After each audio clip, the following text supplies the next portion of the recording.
To the moon. All right. There's a moon. Well, welcome everybody. Glad to have you here today for the Using Maryland's 529 for elementary and high school. This is a brand new seminar because it's really a brand new topic. Nobody was able to use 529 accounts for elementary and high school until just this last year. So this is a big deal. And the way that Maryland is set up specifically makes this a really good deal for your taxes. And if you don't pay Maryland taxes, it's still a great deal. And I'll share more about that in a little bit. First, here's the promise today, okay? You can save tax dollars using Maryland's 529 for elementary and high school. Do you pay Maryland taxes? Do you pay tuition or school fees? If you do, then you can save hundreds, maybe thousands of dollars each year using Maryland's 529 plan to pay your private elementary or high school tuition and expenses. So it's a tax deduction for those of us who are paying tuition. Yeah. If Nora plans to go to like BMA, Yep. can I still do it for BMA even though I'm in Maryland and she'll be in Pennsylvania? Yep. Absolutely. So, Florida. Yeah, it doesn't matter where the school is located. The only thing that matters is where your money is located when you put it into the account and where you're living if you get the tax deduction. So that's be like a local bank. So, yeah, so it's exciting stuff, and we're gonna go through a bunch of information tonight, and then if you have questions, be sure to write them down, because we'll have time for question and answer at the end too. So, but if something's really bugging you, or if I said something that you know is wrong, because that happens sometimes, feel free to raise your hand, ask the question, or clarify right then. So first off, I want to start by talking about religious education and Adventist education specifically. Those of us who are pastors or teachers have heard a lot in the last years about the cognitive genesis study. And this was an enormous study of Christian schools, Seventh-day Adventist schools, between the years 2006 and 2009. And it was a longitudinal study, so they weren't just looking at 1 year or a snapshot. They were looking year over year, and then also getting the school record data for these students. And this study had 51,706 students in 800 different Seventh-day Adventist schools. And so it was a lot of information, but what they found out, what it came down to, was that in all grades, in schools of all sizes, students in Adventist schools outperformed the national average in all subjects, including math, including science.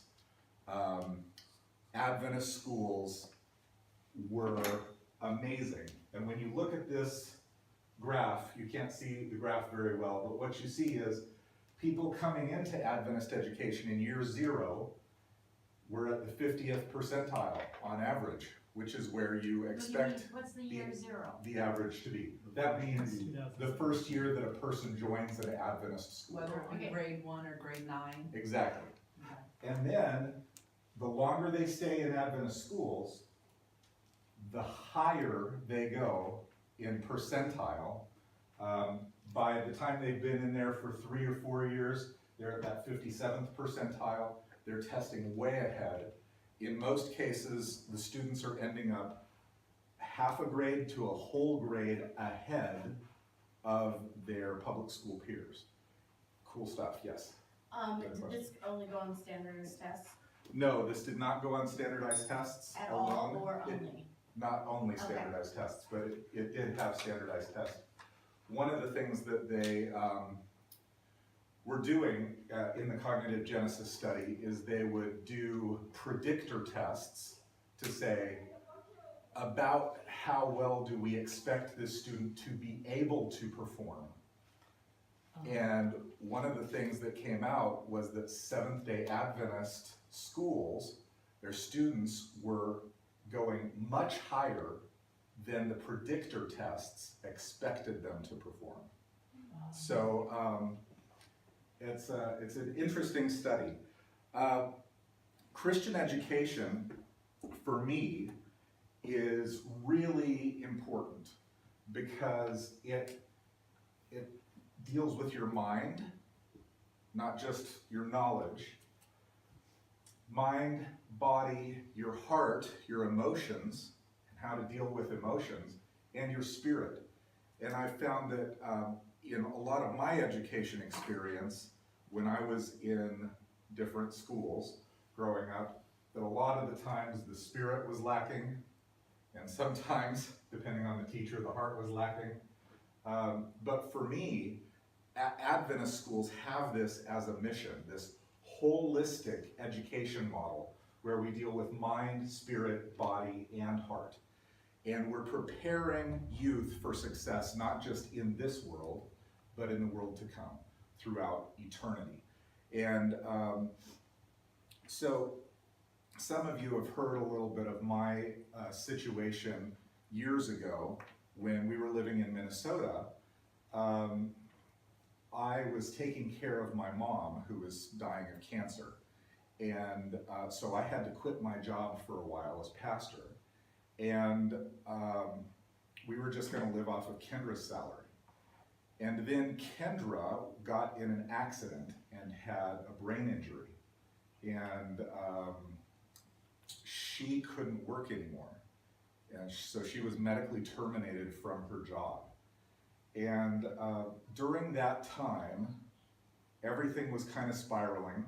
I was the primary caregiver for my mom and my wife and my son. But through that whole time, we never even considered taking Nathaniel out of the Adventist school. What grade was he in? That year he was in first grade. He was getting so much support and attention in that school. He had the small classroom size, but besides that, because they had multiple grades in a classroom, which some people are like, oh, that's horrible. I think it's wonderful. Nathaniel was coming home and he knew second grade material and third grade material, and he was absorbing all of that. And it really set him up in a lot of ways for success.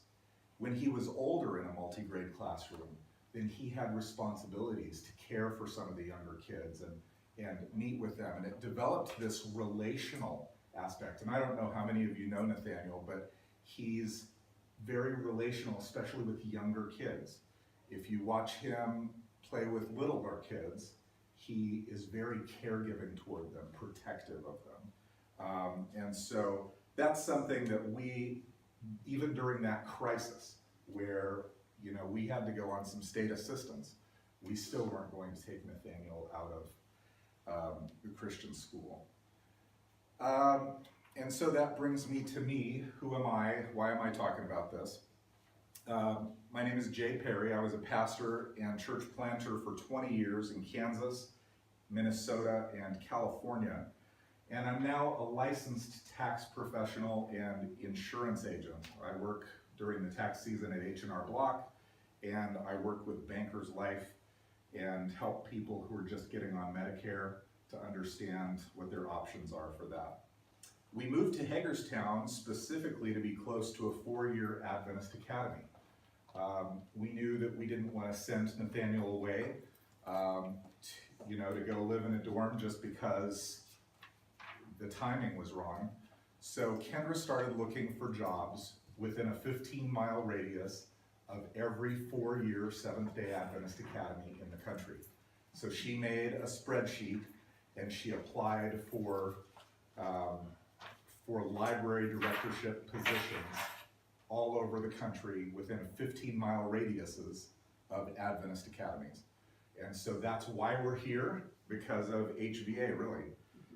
Kendra now is the library director at Hagerstown Community College, and Nate, my son, is finishing 8th grade here at Mount Etna, and next year he's living the dream, going to Highland View Academy.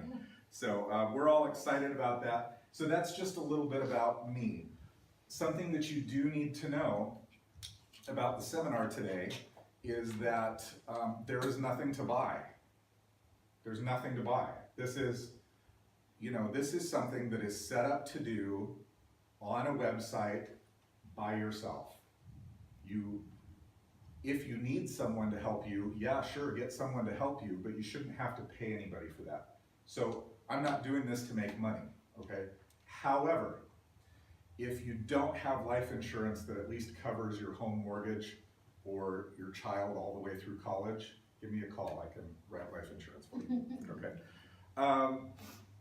So about 6 years ago, Kendra and I started getting out of debt through Dave Ramsey's Financial Peace University, and I started doing financial coaching for pastors because I figured out all of a sudden how to do pastoral taxes, which are really horrible to do. And so I started a website called Clergy Financial Coaching, and I just started writing articles about personal finance, and occasionally I'll still get a phone call from some Baptist, usually in the South, who really needs help with personal finances. And so I'll coach him through that, and I enjoy doing that. So I think I would really enjoy doing that kind of on a more full-time level too. As financial coaching, or I don't know, I'm kind of on my way there already with financial planning stuff. All right, so let's get into the 529 plan, and we're here now in your handout, advantages of a 529 plan. A 529 plan was originally meant to pay for college, and the idea was, if you start saving money for your child's education when your child is 2 or 3 or 4, by the time they reach college, that money can grow and grow and grow, and it grows tax-free, and it gets distributed to college tax-free, and that's how it was set up. So hopefully people would do that. However, I talk to people all the time who don't have a 529 plan for college, and we're gonna look at the advantages of a 29 plan, what it does. Number one, it's easy to open and to manage. You don't need to pay a professional to do this for you. You go to maryland529.com if you're living in Maryland, and start with as little as $25 a month just on auto draft. All right. The next advantage of it is there are a variety of investment options. There are conservative options that are not ever going to lose value if the market crashes. There are growth options that have a potential for great growth, but also a lot of risk involved. And then there are target date options. So you can say, hey, my child is going to be in college in such and such a year, and then they'll blend your equities, stocks with your bonds in just the right mix so that by the time your child gets college age, they're not losing any money. So there are all different types of varieties, and different states have different options in their 529 plans, because each 529 plan is administered by its state. So each state makes its own tweaks and rules for their 529. Terry, you had a question? I was just wondering, is it directly deposited from your paycheck before it comes out? Like, do you have to contact your employer to have them take it out and put it in the 529 check? So you can do that. You can do direct deposit from your account, but that takes extra steps, and you can't do that by yourself just by going to the Yeah, website. but this 529, I can put the $25 a month in, or whatever. Just come out of your checking. And then they would actually credit me that amount that I put into it on my, how is it tax-free then? Okay, so Sorry. we'll go into that. Yeah, sorry. Yeah, no problem. I apologize. This next one is, it has tax-free growth. Okay, so it doesn't come out pre-tax. Okay. So you still pay tax on your income, but then once that money hits your bank and you put it in the 529 account, then as that money grows, it's growing tax-free. So you're not going to be taxed on the growth of it unless you do something wrong. And that's our next dot here. There's tax-free distribution. This is like a Roth IRA, right? Except it's for education. So it comes out after you've paid your federal income tax, you put it in there, it grows tax-free, and then when you take it out for qualified distributions, it's tax-free. So these qualified education expenses include tuition, on-campus room and board, computer, printer, textbooks, school supplies, school uniforms, software, club fees if that's required by your school, lab fees, application fees, etc. So the 529 can pay for all of those types of expenses tax-free. If you take the money out of your 529 and use it to go to Vegas, though, you'll get taxed on the growth that was in there. Okay, you'll get your regular tax, and you'll get a 10% penalty tax for using it for something that it wasn't meant to be used for. So, when you use the money, how you prove them that you are buying all the stuff? So, the question was, how do you prove to them that you're buying educational stuff? You don't have to prove it to them in general, unless you're audited. So we'll get to that later. You do have to keep records and be sure that you're keeping your receipts or keeping your credit card statements saying that this was used for such and such and it pertains specifically to education. Now this tax-free distribution is for college, and it was also for graduate school, and it's also for adult education. If you go and take a welding course at HCC, you can't do that because they're on Saturdays, I checked. But you can use your 529 plan for any of that. Even for your own tuition. Even for your own, not just your kids, your own tuition, all right? The next advantage is a big advantage, and that's why we're here today, is because there's a state income tax deduction, or reduction, I guess I should say. It reduces the taxable state income in certain states. Now, there's no state income tax in Alaska, Florida, Nevada, South Dakota, Texas, Washington, and Wyoming. There's no state income tax there, so it doesn't do anything in those states.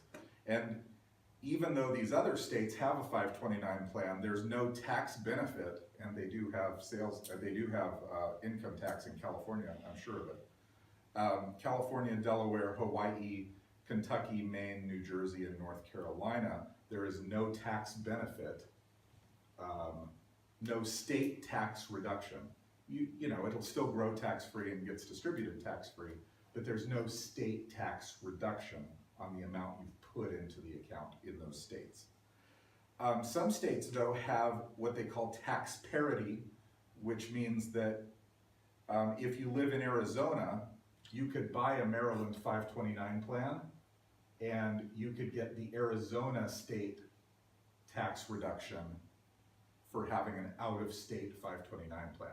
So that's fairly rare, but it's the case in Arizona, Kansas, Minnesota, Missouri, Montana, and So Pennsylvania. if I were to open a 529 plan here, but then move to Arizona, I could still keep this You could keep it here. and use it there, like, Right, you'd still get some kind of state tax benefit in Arizona. Not the same one you're gonna get here in Maryland, but you will get yeah, I'm just a state tax curious, benefit. alright. Yeah. So that is how that works. So the next one is huge. The 529 plan can now be used for elementary and high school expenses. The 2017 Tax Cuts and Jobs Act, TCJA, expanded 529 plans to be used for primary and secondary education. So now you can use it for elementary school, And you can use it for high school. You can use it for private Christian schools. You can use it to go to your Muslim school if you want to.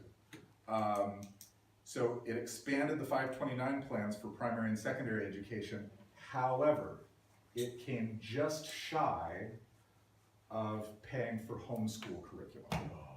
Really? I know. So, yeah, there were groans all across the country when that happened, okay? But now for elementary and high school expenses, you can use the 529 plan. Yes, Is the middle school included? middle school is included, Okay. yep. Elementary, middle school, high school, college, now basically all education in some kind of All accredited tuition. school, all tuition, all school fees can use a 529 for this tax-free growth, tax-free distribution, and in 30 states or something, state income tax reduction. So Yes. even if you go to a private, to a public school, they have fees and computers and textbooks and stuff. Absolutely. Well, Yeah. actually, they only have, I Some, don't know, I never went to the public school. yeah, most of them, only sports charge you things like that. right, and They don't have to pay for those. you can't use this to pay for sports stuff Yeah, unless the sports stuff is included as mandatory for all students at Like a the school. sports uniform or something like that. That's right, for dressing out for PE. Like they might be able to use it for their PE uniform. Yeah, yes, I can That's- say. How about then history study tours? History study activities tour, Like absolutely. That can, field trips, field days, like I will just pay on account, not like a cash or check. Is that correct? okay, Or so you'll how- still have to send them a cash or check, but it'll come through the 529 plan. We'll talk about how that works. Okay. And you'll get to use that money tax-free for that, okay? And a lot of states have a short-term pass-through loophole is what we're gonna call it today, okay? Though the 529 plan is meant to encourage long-term saving, most states, including Maryland, allow you to contribute to the plan and withdraw the money basically right away for qualifying education expenses. Some states have a 1-year waiting period on withdrawals, but most states have a much shorter period. In Maryland, that period is 10 days. We'll talk about that. So it feels a little, and I was talking to one of my insurance colleagues about this, and you know, we have to take classes on anti-money laundering. And he said, man, this sounds just like money laundering. You put it in there for 10 days, you get it out, and it avoids taxes all of a sudden? Yep, that's right. That is true. And it's an exciting thing. Now, it's not really a loophole. It's not like they accidentally put it in there and they're gonna correct it at some point. These states know what they're doing. They have put this loophole in there on purpose, okay? Because some parents still wanna pay college tuition and use it through a 529 plan. And so they'll pay right into the 529 plan. That 529 plan can pay the college or university directly, and then poof, all of that money was tax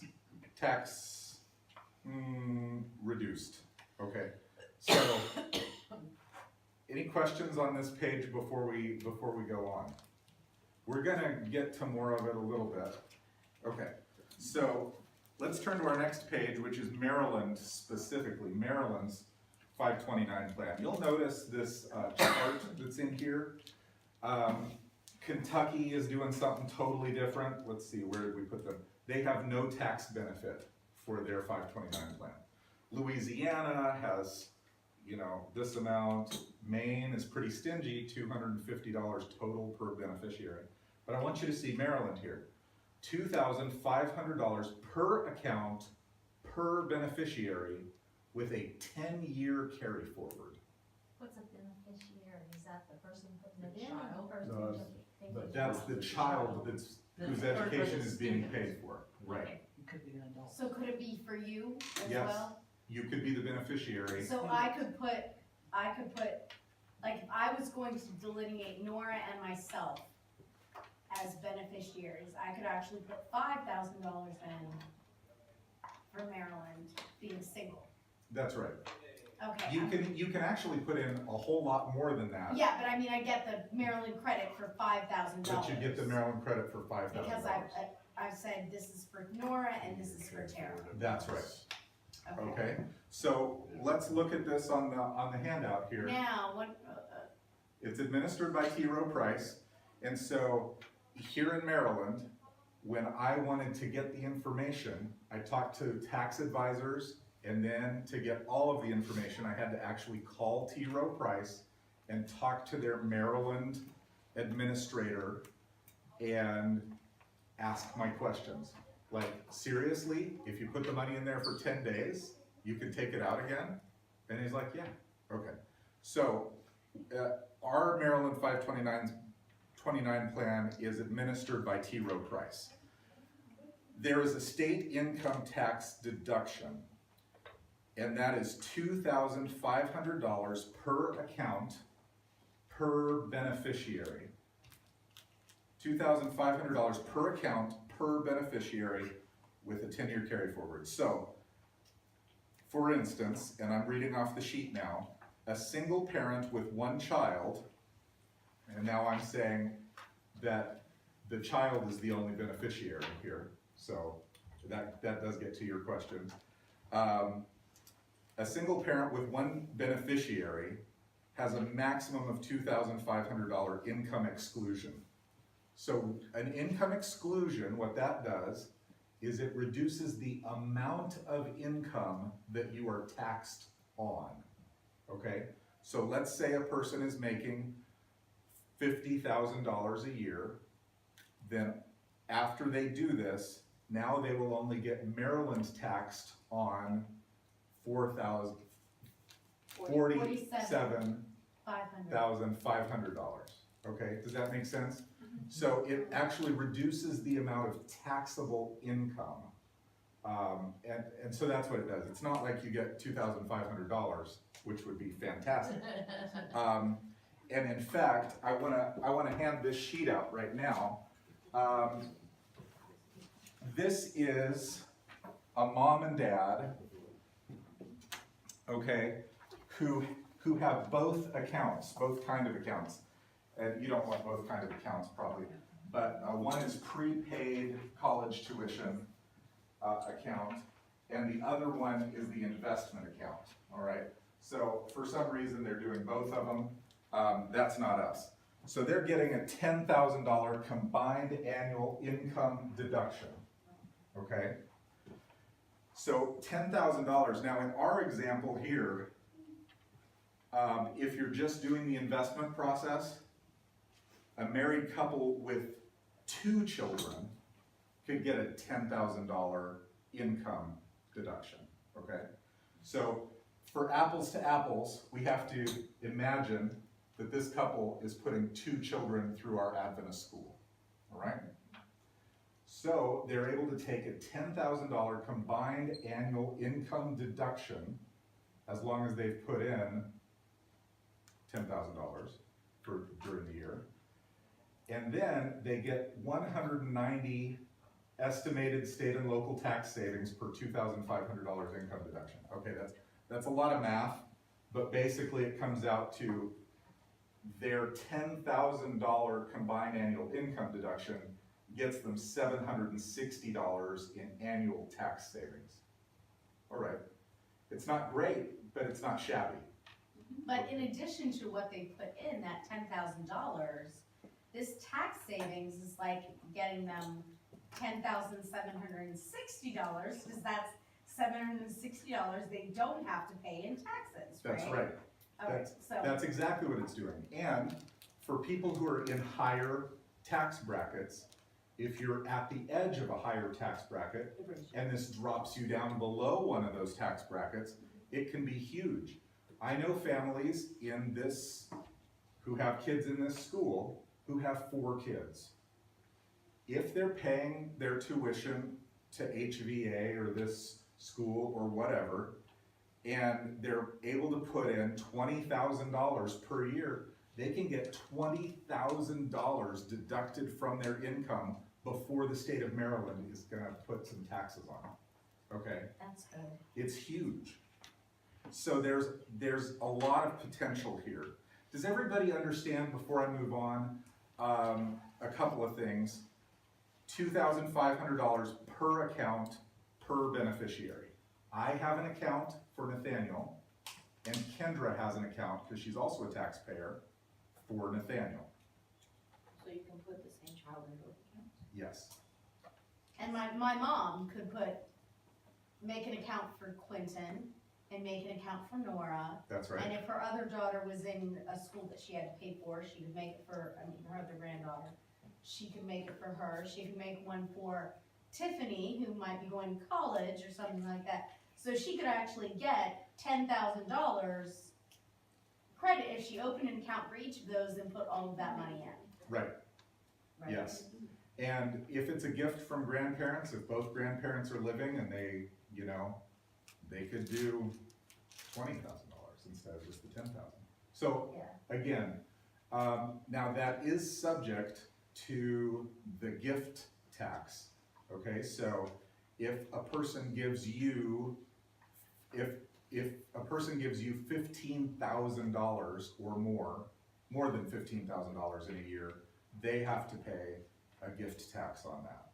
It won't be 50. But if the 529s have an exception to that, they can put up to 5 years worth and then schedule it out. So a single person can put in $75,000 for a kid with really no gift tax consequences. Let's say a grandma and grandpa wanna put $150,000 in there for a kid. No tax consequences for the gift tax, as long as you follow the right rules and sign the form, Okay, never mind. okay? But don't you have to say this is for Jason and this is for Taylor and this is for Yes. Michael? So you can't just put some money in and then say, oh, I decided to take a welding class at HCC on Saturday and So you can- because that's not my money, that's Jason's money or whatever. That's right, but because you still own and control the account, you can change a beneficiary on that At account any given up to time. once a year. So- Okay, so let's say my lovely son decides, I'm not going to college. And I've got $15,000 sitting in there, $20,000, because I knew he wasn't gonna go to college. Okay, all right, and then I say, well, what am I gonna do with this money? Well, you know, maybe Kendra wants to take art classes at the Sorbonne in France. Do it, okay? We can just change the beneficiary. She's the new beneficiary of this money. She's gonna go out for 6 months and take art classes. And because it's an accredited institution that, financial aid would normally pay for, then that school in France, she can get that paid for through her 529.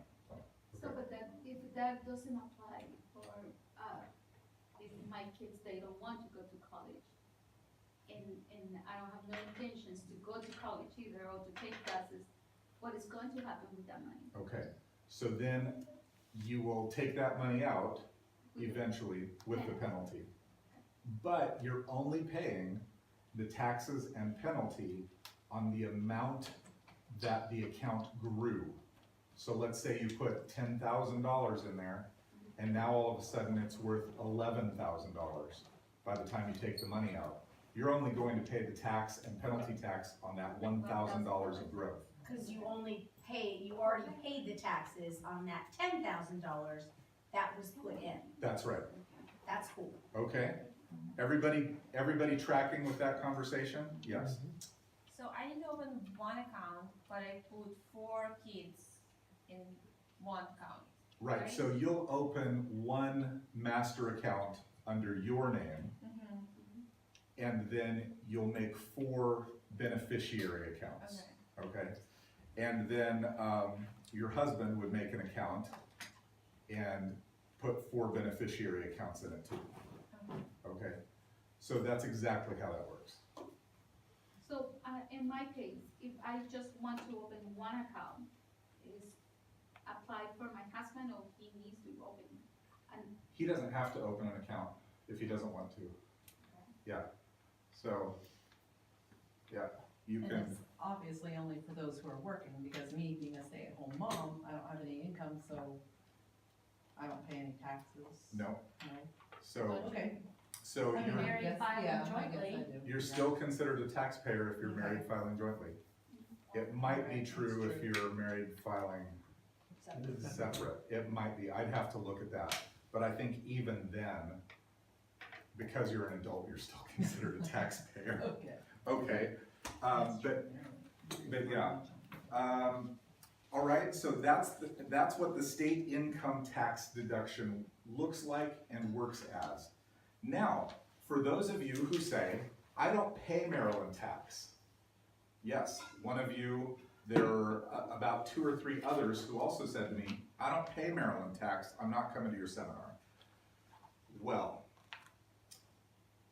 in Maryland right now, every year you can apply for, if your income is less than $118,000 a year or something, okay? So it's a pretty high bar. You can apply for the state to give you either $250 or $500, depending on your income level, okay? And so Kendra and I did the math on our income and on the fact that we only have one child going through Adventist education right now, and we realized it's gonna be a better deal for us to take the match from the state of Maryland than it is for us to take the Maryland tax deduction. So you can do one or the other, but you can't do both. So we both qualified this year at the $500 level. So we're gonna get $1,000 put into our 529 plans from the state of Maryland out of the goodness of their hearts because we applied for it. Okay? And how long do you have to stay there? So it's awarded after you've deposited so much money into your account. So, I think like the deadline to apply for it is at the end of May, like May 30. Thank you. Okay, I'm serious. So the deadline to apply for it is the end of May, and as long as you have $25 in their automatic deposit every month, you're qualified, okay? This is some one-time deal. It's every year, okay? So you have to apply for it by the end of May, and I think they award it like December. So, so okay, you have to apply every year, or yes, you'd have to apply every year, and in general, you apply with last year's Maryland 502 or 1040, something like that, to be sure what your Maryland tax burden was the year before and if it was under that So, threshold. is that online? You follow that online? That is online and you can see that. We'll pull up their webpage and look at that in a little bit. Is 500 compensation for per child or per account? Yes, $500 the same, $500 per account per beneficiary. So it will be if I'll put $2,000. Yeah. Okay. Okay? Here, depending on your income. And that's depending on your income, but like I said, the threshold is pretty high. All right?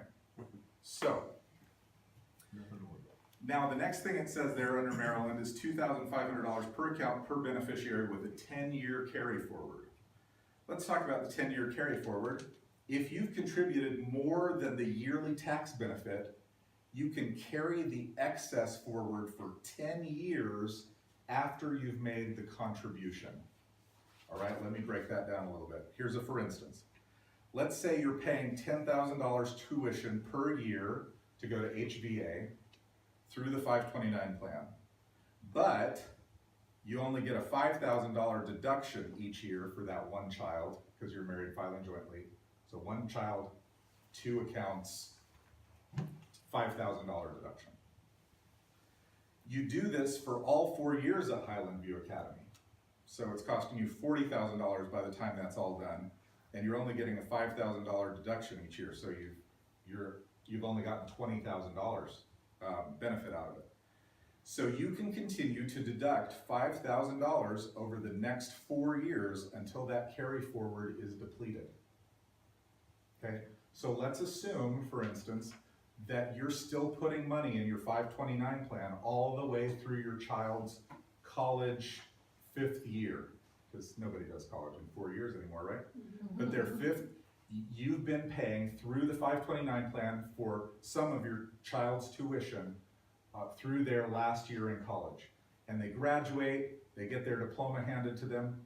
For the next 10 years, you can take deductions until the amount that you've put in is depleted, or you reach that 10-year period. Okay? Does that make sense? And then, here's the reason we're really here, is the 10-day withdrawals. While this may feel like a loophole, it is intentional.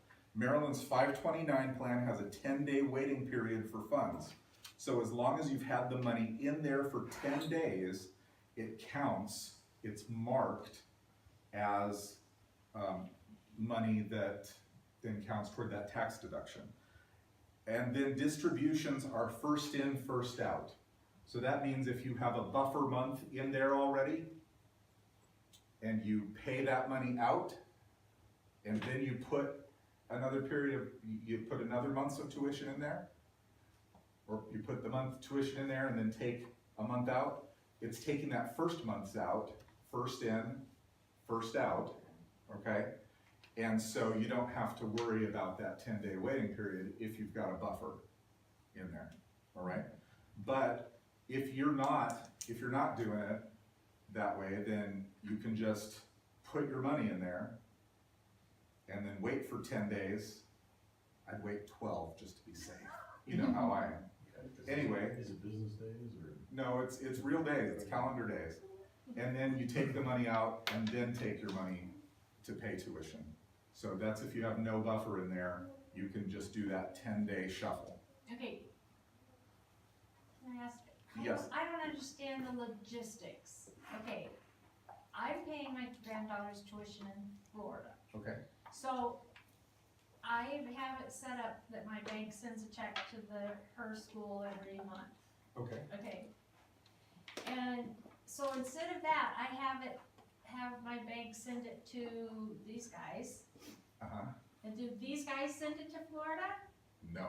Okay. See, I don't know how that works. Not for elementary and high school, all right? So, yeah, let's look at that.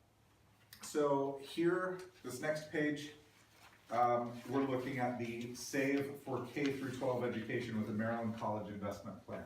If you go on the Maryland 529 plan, that's right up here, K12 Savers. See that? Click. So there is a limit to how much can be paid out. For tuition expenses, up to $10,000 each year at private, public, and religious K-12 schools. Okay, so there's a limit to how much this can pay out per year per beneficiary for elementary and high school. There's not a limit for college, but there is a limit for elementary and high school. So if you'd saved up enough to cover $60,000 for your child's college tuition, you can pay out $60,000. Yeah. All right. Okay. But for example, if we are going to have 2 kids in HBA, Uh-huh. and the tuition right there is 11,000. So it's going to be for 2, it's going to be 20,000. So how that apply? Just Yeah, so it's still that $10,000 per account per beneficiary. So it would pay you could pay $20,000 out of those 2 accounts okay, for those 2 beneficiaries. okay. But yeah, it's $10,000 for each beneficiary on that.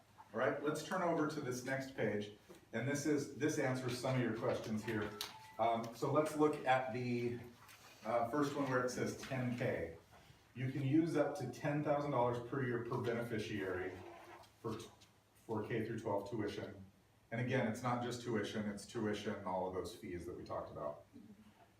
The second one here, For K-12 distributions, distribution checks are made payable directly to the account holder or the beneficiary and not to the K-12 institution. Okay, you can request a check, but that's not how you're gonna do this. You're gonna send the money to them, put it in there for 10 days, and then you're gonna click withdraw on the 529 account, and then they'll send it right back to your bank account, and then you can pay the school. Okay? Every month? You can do that every month? Every month. Yep. But you have to select it every month. You have to select it every month, it won't do it automatically for you. Yeah, but it won't directly pay your school like it will do with colleges. With colleges, they have most colleges set up where the Maryland 529, you just say, send my money to Andrews University, this much per month, and boom, it shows up at Andrews University. Quality education close to home. But for K through 12 distributions, it's a little different because it's this new part of the law. That money just comes right back into your account, which is why, to my colleagues, it looked like money laundering. You're putting the money in there, you're leaving it there for 10 days, and then you're getting it back out the exact same way it went in, and poof, But it's you get- tax deductible. But you get credit for the amount that was in there. You get credit for the amount that you put in there. Yeah. All right. This one, if you're a Maryland taxpayer, you may receive an annual deduction of up to $2,500 from your state adjusted gross income. We talked about that, right? I can show that to you on tax forms. None of you want to look at tax forms today, right? Okay. Using your MCIP, that's the college investment plan. That's the one we're really talking about today. To pay for K-12 tuition may be something to consider, especially if you have enough saved to fund both K through 12 and college education for your child. Keep in mind that you can accumulate a maximum account balance of up to $500,000 per beneficiary, okay? So this is just saying, hey, look, you can use the money you've got in your 529 plan. I know you meant it for college, but boy howdy, you can just pay your tuition straight through, and that's what this one is saying.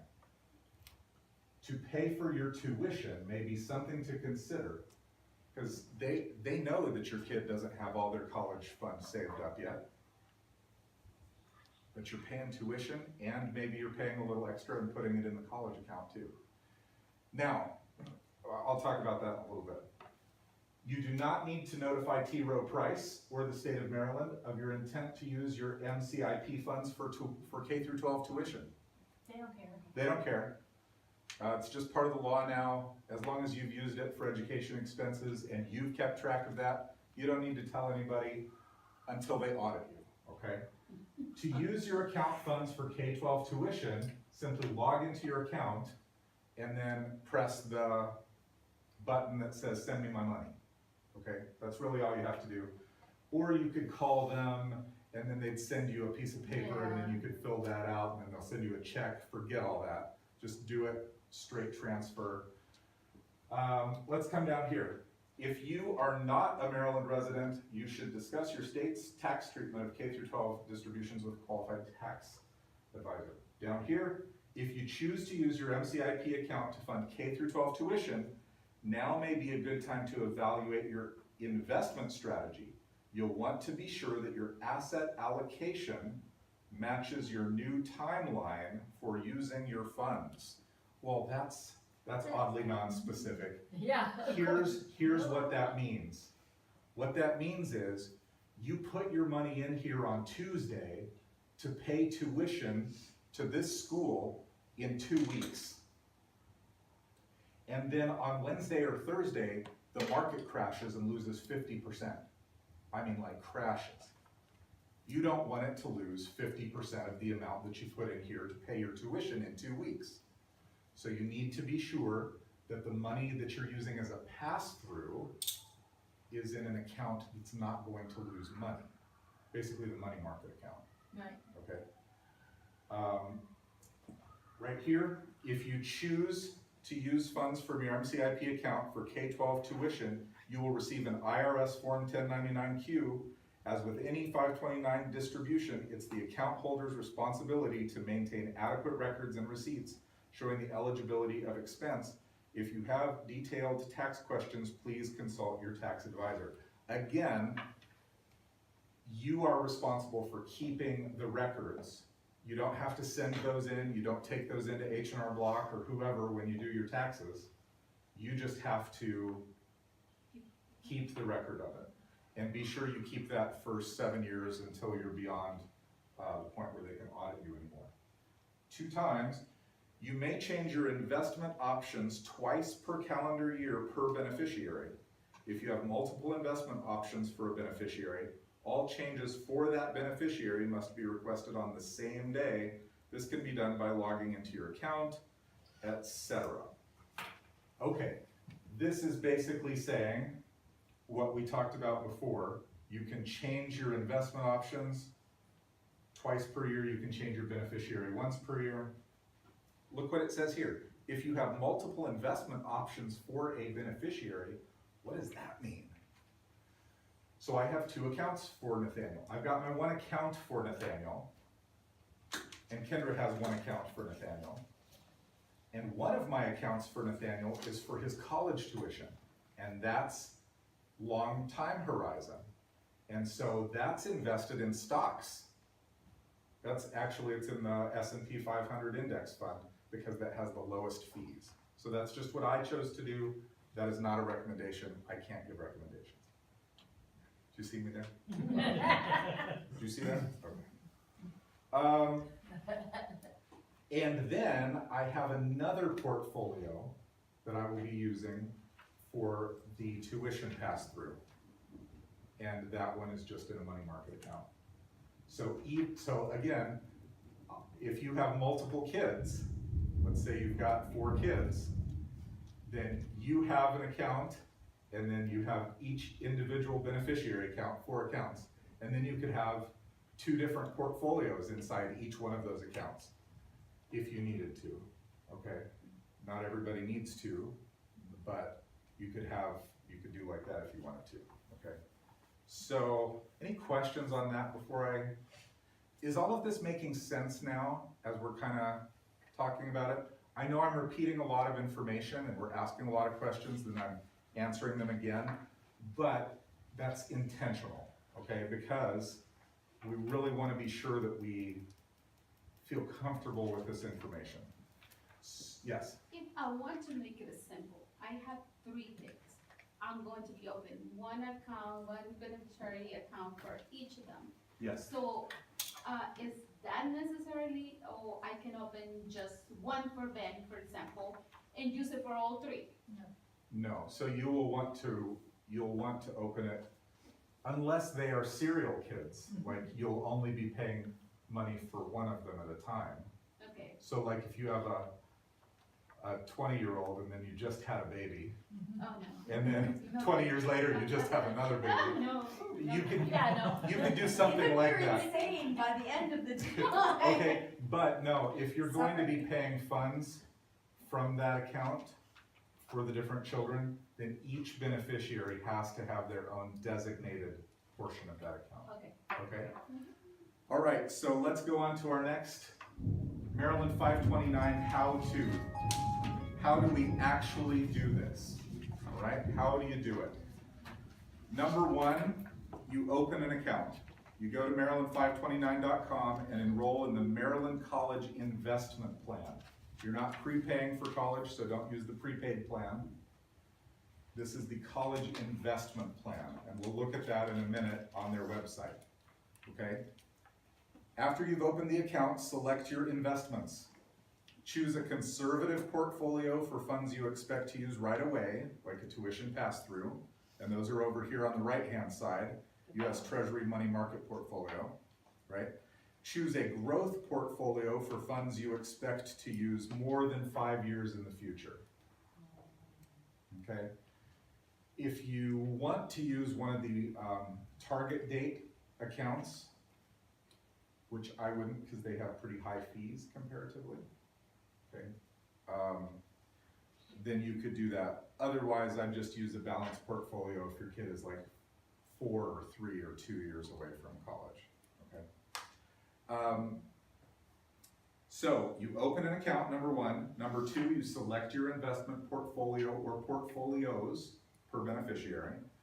Number three, you link your bank. You'll need to put in your routing and account numbers and wait a few days.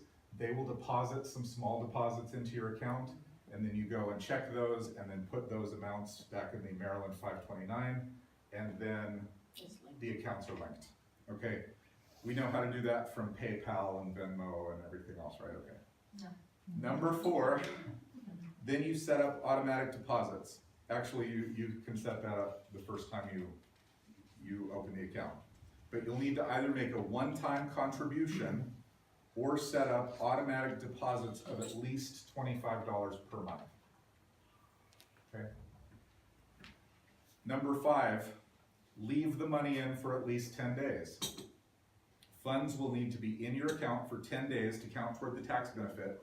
If you have a buffer in the account that's already been there 10 days, you won't need to wait, as funds are marked first in, first out. Okay? Number six, you withdraw the money back to your bank account. Unfortunately, funds used for elementary and high school cannot be distributed directly to the school. Simply withdraw the funds back into your bank account. Okay? And then number seven, use the funds for qualified education expenses and keep good records. There is no reporting requirement, however, you will need records and receipts in case of an audit. So it's okay if we print out our, statement from our bank to show that we got the $2,500, not the $250 this day, and, If it's going directly to the school, yes. I mean, if it shows on your bank record that it's being paid directly to the school, then that'll look fine to an auditor. Otherwise, you will actually need a receipt from the school saying, hey, we received your cash or your check, right? A canceled check would also probably do the trick. and we get those, we actually. Well, you get a statement. Right. A statement from the school. You'll get a statement from the school. If, however, you're buying a computer or printer or Microsoft Office 360, or you're buying uniforms that you didn't buy at the school, but you bought them at Target or wherever, okay? That works too. Yes. Yeah, you've gotta keep those receipts, and you need to write on there what it was for, right? Directly on the receipt. Typically, a receipt uses the W's: who, what, when, where, and why, okay? So on the receipt, you've already got the who, that's you, but you'll also wanna say which child it's for, right? Who, what did we buy? It may look cryptic on the receipt. SKH, I don't know what that is, so write on there, this is khakis for school uniform. Who, what, when, that's on the receipt. Where, at Target. Why? Because it was required for their uniform, okay? So just write that on every receipt. You can write it on the front or the back, doesn't matter, but just keep receipts that way. Typically, that's a best practice anyway for keeping business receipts or deduction receipts. Just who, what, when, where, why. Just a quick thing, for those sketchy ones on the receipts, 'cause I'm one of the ones that I go through and do receipts every Friday, and I'm looking like, what is that for? What does that mean? I don't know. Just like from Walmart, you go to walmart.com, type in that code, and a lot of times it'll tell you what that was.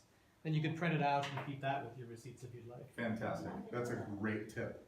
Can we take pictures of them and keep them digitally? I do, I take pictures. In fact, I don't write on my receipts. I take a picture of my receipt, I scan my receipt with a scanning app, and then I email that receipt to myself with the who, what, when, where, why, and that receipt automatically goes into my 2019 tax folder. So that's what I do. I have one more question. So what happens if you typically pay your tuition with a credit card that you earn miles on, instead of through your bank account? You just need to show the tuition. They don't care if it came from your bank account or from the credit card. They don't care where it came from as long as you paid it. Yeah. Good. Yeah. That's good to know. I have a question. So how we know and how like at the end of the year, the taxes got like the amount that we put on the 529 form are deducted from the taxes. Oh, I don't know if I'm explaining. Okay, Right. so. So when- how they know, because they will not check us until they will audit us. Right. Yes. So what you do is you just write down when you do your taxes, you write it down that I have a Maryland 529 account, and the Maryland 529 account will send you a 1099-Q that says this much money was contributed to the account this year, this much money was distributed from the account this year, okay? So then that amount that you contributed is going to go online. Oh wait, I know this one. No, it's the 502 SU for the subtractions from income. Okay, so it'll go on that form Maryland 502 SU, and then it's shortly before it gives you your bottom line of what your income was. And you just put that money there, put that amount there, and then you deduct it from your Maryland state income for tax purposes. So whoever was doing my taxes, I just need to show 1099 form from Q529, right? That's right. So you just hand them that tax form. Now, I don't know if Maryland 529 mails you the tax form or if you have to download it. I'm not sure. This is my first year in the Maryland 529 plan. But I dealt with a lot of people this year at H&R Block who were supposed to be reporting things that didn't. They said, well, they never sent me a 1099. And I'm like, yeah, check. You're supposed to download it from that institution. So if they don't send it to you, you have to download it. But I'll show you where to do that too. All right? Well, the tax software already has that built in. Yes. Yes. Where it would ask you the question. It would ask you the question, did you have a 529 account? Or you'll go ahead and put in your 1099-Q and it will know to put that into Maryland. Okay? This is something. This is heavy rain. All right, so I'm gonna go to the website now, okay? So when you're ready to open an account, which account are we opening? It's all. The K12 savers. CIP. The MCIP. Uh-oh, what is that one again? Prepaid College Tuition Trust? Nope, it's the College Investment Plan. It's not the prepaid. Right, so if you don't know, then just click Open an Account. And then come down here and click on the Maryland College Investment Plan. Got it? And then this is just going to take you into the form for setting up a new account. You would come down here where it says New User, create username. Okay? But I'm gonna go ahead and sign into my account now. Oh, actually, let's go ahead and look at create username, okay? So, a minimum investment of $25 is required, it says. You'll also have to have name, date of birth, and social security number. Now, the beneficiary and yes, and the account holder have to have a social security number. You don't all have to be U.S. citizens, but you do have to at least be resident aliens, okay? So then get started. This is you're the account holder, so this is your information here. And then your beneficiary, and you just do your one child that you like the most. Okay. The one that you think will actually make it to college. Yeah, that's right. Okay, put just one child's name in first, and then afterward you can add another beneficiary once the account is established, okay? Do you want a successor account holder? In other words, do you want, if you should pass away, do you want your spouse to be able to administer the account for you? Click yes, put in the information, And Do you then- have to choose your spouse? Because I No. obviously am not married, so I would have my mother do it. Yeah, you or have somebody my- else do it. So I can just do, like, my sister Vanessa could Yep. be the person, you know, or, Absolutely. good. I'm just making sure. This demographic information is optional. You don't have to say your age, or your relationship, or the race of the account holder, or your annual family income. You don't have to put any of that in here, okay?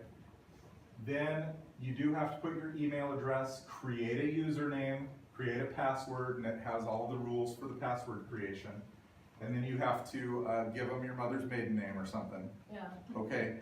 And then click, and then it's setting up the account. Then it's gonna take you step by step. Obviously, I can't do it now, because I've already set one up, okay? But, and I'm not gonna put fictitious information in there, because that's scary stuff. But then it takes you to, okay, link your bank account. Okay, choose your investment options. So it'll walk you through the whole process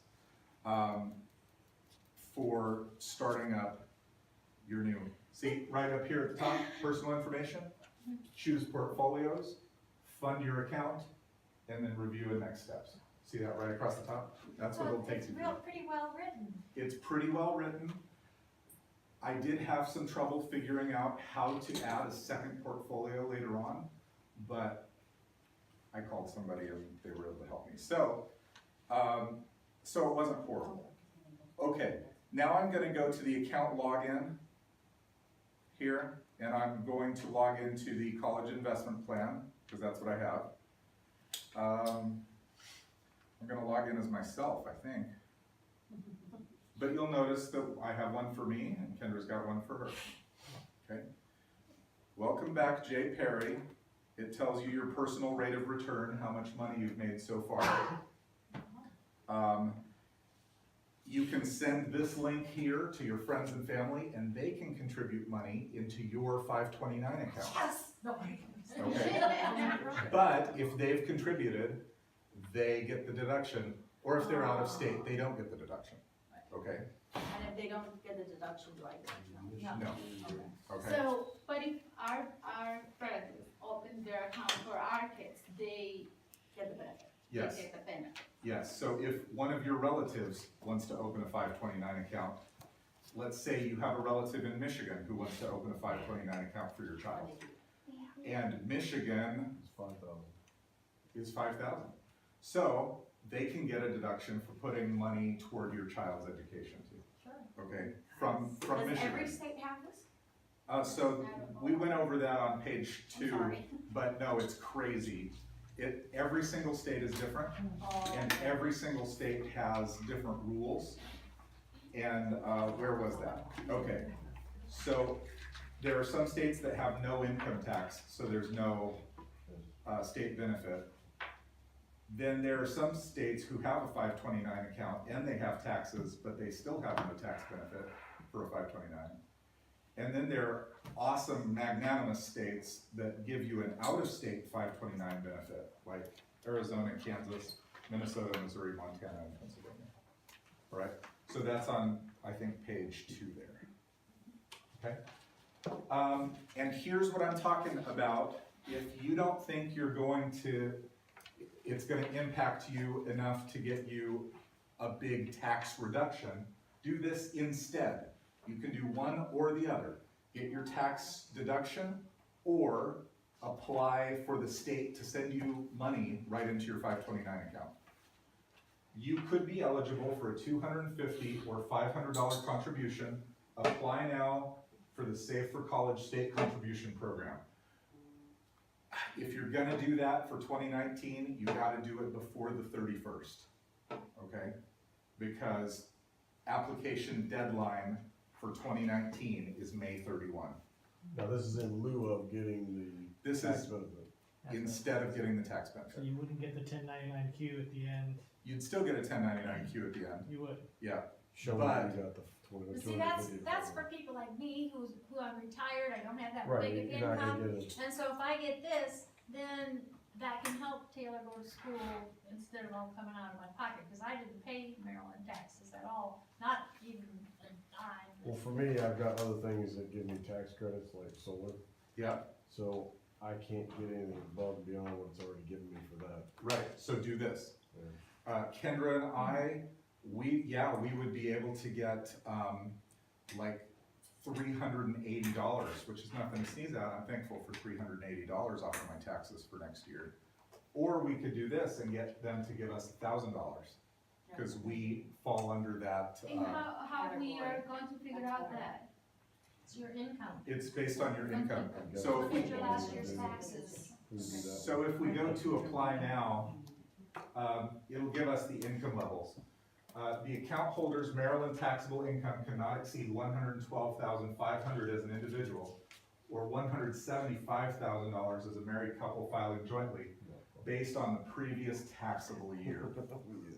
Okay, so those are the limits. Obviously, if you're a high income earner, you can't do this, but if you're a high income earner and you've got like 4 or 5 kids, then you can take $20,000, hopefully that puts you in a lower tax bracket.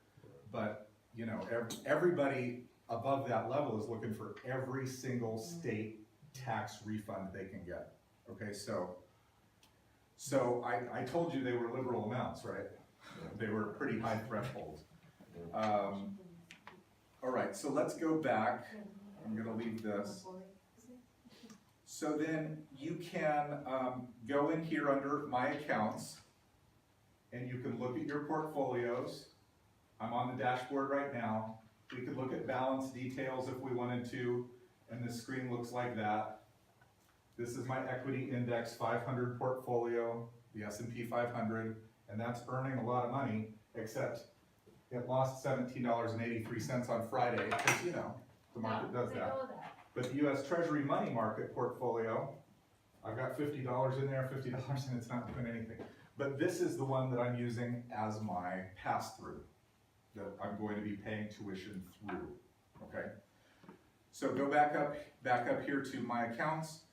Here are transactions. You can contribute money, or distribute money, or exchange, or set up automatic monthly contributions. Okay, so everything in here, you want to look at your last 7 years of statements, or your tax forms for the last 7 years. You know, obviously I haven't had this for 7 years, so I have no statements there right now. And then you can change your profile with your contact information stuff. If you click on any of these others, it'll take you out of T row price and back into the Maryland 529 kind of splash pages where there are instructions and stuff. But if you're actually administering the account in T row price, then you're going to do all of that through here, My Accounts. Okay? All right, let's go back. You get here from the Maryland thing? Yes, you get here by logging in on the Maryland529.com account. Okay. Yeah, great question. All right. So let's go back and finish this up. Look at that, I'm almost done. Okay. So here's just a little article that I wrote that started this whole thing off, okay? I wrote a little article previous when I just discovered it. I was like, oh wow, this is amazing. So I wrote a little article on clergy financial coaching. And then this was the follow-up. I live in Maryland, so I had to talk with the Maryland 529 plan manager at T row price to get some of this information. My tax supervisor at H&R Block was able to point me in the right direction for my own situation. You would need to check with a tax pro in your own state. So here's what I learned about Maryland 529 for K12 education. Maximum deduction. The state tax deduction for Maryland is for $2,500 contributed to a 529 per taxpayer per year. I didn't put per beneficiary on there because I only have one kid, so I didn't really think that through. This means that Kendra and I can both open accounts and name Nathaniel as the beneficiary and get up to a $5,000 income exclusion for Maryland state taxes. What exclusion means? Okay, so that means that that money is excluded now from your income. So you don't pay taxes. So you don't pay taxes on that $5,000. So like if you made $35,000 in a year, in Maryland, you would only have to pay taxes on $30,000 in a year because they excluded that. all right? Number 2 here, carryover deduction. If you're paying more than $2,500 into your account per year, however, the Maryland state deduction can be carried over for 10 years after you've made your last contribution. So keep track of that and keep using it. 3, minimum time. Money needs to be in the account for 10 days before you use it. Number 4, FIFO processing, but the money is marked first in, first out, FIFO. So if you have a buffer payment in the account, you don't need to wait 10 days to take the withdrawal. Right, as long as that buffer amount has been in there at least 10 days. Okay? So it would be nice, like if I'm gonna start, I can do like double payment and just make sure when it's time for tuition, like I can start it over the summer Right, and just put it in and then I'll just withdraw whenever I need to start paying tuition. exactly. Right. Yeah, so that would be ideal. It's harder for someone who's got, you know, very, very tight margins. And so they would actually have to put the money in there, wait for 10 days, and then take the money out. Okay? Yep, but that's exactly what it is. So if you have an extra month's tuition in there, then you don't have to worry about when you can take the money out. School location. You can use your Maryland 529 to pay for public, private, religious, elementary, secondary, and college, and graduate school and university nationwide. The school does not have to be in Maryland, and if they accept any student aid from America, so if they have an exchange program, for instance, that uses student aid, like the Sorbonne in France, I don't know, you can use the 529 plan to pay there too, okay? Number 6, how it pays. The 529 plan doesn't pay the school directly. You withdraw it back into your bank account and make sure you keep documentation on what tuition, fees, books, equipment, on-campus dorm and cafeteria, etc. the money is used for. Number 7, don't lose money. You should probably have the account set up as fairly conservative if you're just using this as a pass-through.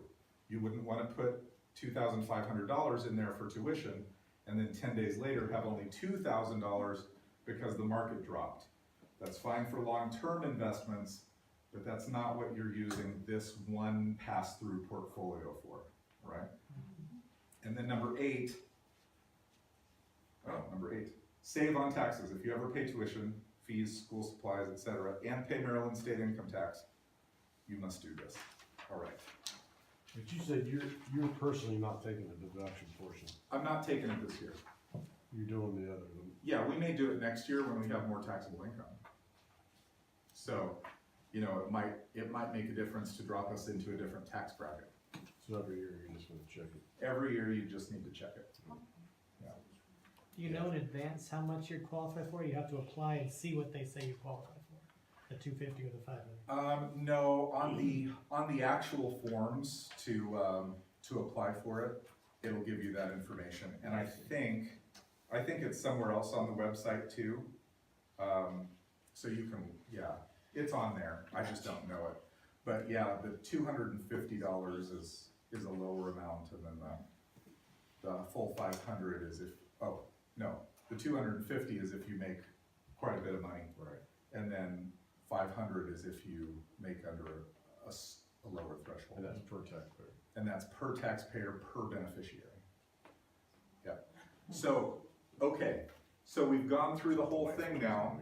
Questions? But could I get it for my other kids? My other grandkids? Oh, yeah. Yeah, you can do this for as many beneficiaries as you want. They don't have to be related to you. If you have, You wanted to sponsor somebody else, you can. if you have a friend down the street, you wanna pay for their kid to go to school and you want a tax deduction from it, open a 529 account with that kid as the beneficiary and pay their school bills. So yeah, they don't have to be related to you in any way for you to get this benefit. But in my case, since I'm not gonna get a tax deduction because I don't pay taxes, and I apply for the 500, how much do I actually need to invest do I still need to put the payments in and out every month? That's a great question. So, all you need to do to get that $500 is put in $25 per month from an automatic withdrawal from your bank account. So let's say you do that, you've only put in, I'm doing quick math here, $300 for the year. And I don't know if they'll cap that match at $300 or whatever, but yeah, you'll still get, so all you have to do to qualify for that match is be under the threshold, under the income threshold, and apply for it, and have the account with some kind of automatic Open and withdrawal active, setup. basically. Open and active, yeah. Yeah. Right, exactly. Okay, so feels like money laundering. Doesn't it feel like money laundering? That's why I'm telling you guys. It does, it feels like It does, money you put the laundering. money in there, leave it for 10 days, pull it back out again, and miraculously, You have, it's, you started it's your a tax tax. reduction, yeah. So just, John Q average that makes, husband and wife make 200,000 a year. Wow. How much tax deduction is $5,000 really gonna make a difference? It's probably not going to make a whole lot of difference for them, unless they're taking a bunch of other tax deductions and bringing it to some threshold where their taxable income is at a different tax rate. So let's say they're bringing it down, like with this $5,000, $25,000.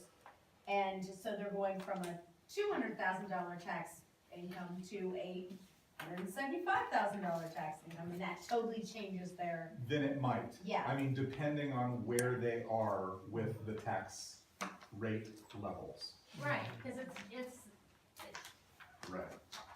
doesn't seem like it'd be that much, I mean, like if No. a married filing jointly can get $500 if their income is less than 175,000. So, again, with this, right, for every $2,500 income deduction, Yeah, you would get more or less, this is John Q average, you'd get about $190 estimated state and local tax savings, okay? So again, for Kendra and I, we would get about $380,000, I'm sorry, that would be great. Sorry, excuse me. We would get about $380 of a tax benefit. Actually, extra money that we'd have to play with, more or less, about $380. Because we only have the one child, okay? Now, it's gonna be a whole lot better for us to apply because we're below that income threshold. It's gonna be a whole lot better for me to apply for $500 and for Kendra to apply for $500. And then Maryland will magically send $1,000 into our accounts, But that's only for like one kid, but let's say I have 4 kids, right? that's $20,000 that's taken off my income. Right, It would probably make more sense for me to, maybe. do that, Yes, absolutely. sorry. Yes, because not only is it gonna give you the tax savings of double this amount that's here, so basically $1,500 of actual tax savings, but it'll also push you into a lower tax bracket than, so you're gonna be So we need more overall kids. charged a lot Moral of less. the story is have more kids, right? Okay. All right. Other questions? If there's a grandparent that wants to do a 529 plan, Yes, for example, Kaylee, they would go and do it through their state, Michigan 529. that's right. For the beneficiary here in Maryland, they wouldn't do it through Maryland 529 for no, Kaylee. not unless. Right, they live in if Right, they- they do it where they live. If they wanted the tax benefit in their state. Now, if they just wanted to contribute to the 529 account that you have set up, and they don't live in Maryland, then they're not gonna get the tax deduction from their state. Okay. Yeah, so it would just be out of the kindness of their own heart, right? But, yeah, if they wanna set up a Michigan one and then pay out of that tuition and fees later on, then they can definitely do that Alright. and get the tax deduction from their own state, okay? So is that $500 per child or per adult? Per account, per beneficiary, so it's per child. So, Yeah. so from me to Kaylee, from Steve to Kaylee. Right. But from me to Jason, me to Michael, and me to Taylor, That's right, What was that, $2,000, right? all right? So, Yeah, that's not. there are sign-up Every sheets year. over here. If I didn't do a great job explaining things, or if you want me to come sit down with you while you're opening your 529 account, if you have any questions, I'm more than happy to sit down with you. That's what I do all day, every day for my job, is sit down with people and look at finances, okay? So there are some columns there. There's a column for your name, a column for your phone number, and a column to say if you want to talk to me about the 529 plan, check in that one. If you want to talk to me about life insurance or something else instead, or taxes in general, I can do that too. Again, if you don't have life insurance that covers your mortgage or that covers your kid all the way through college, you need life insurance. So I would love to have the opportunity to sell that to you. I would love to have the opportunity to sell that to you. Okay, so if you have any questions for an appointment, you can call me or you can email me. That information is at the bottom of each one of these sheets that I gave to you. The seminar video will be available on Facebook. I'm gonna edit out some things that are a little private, okay?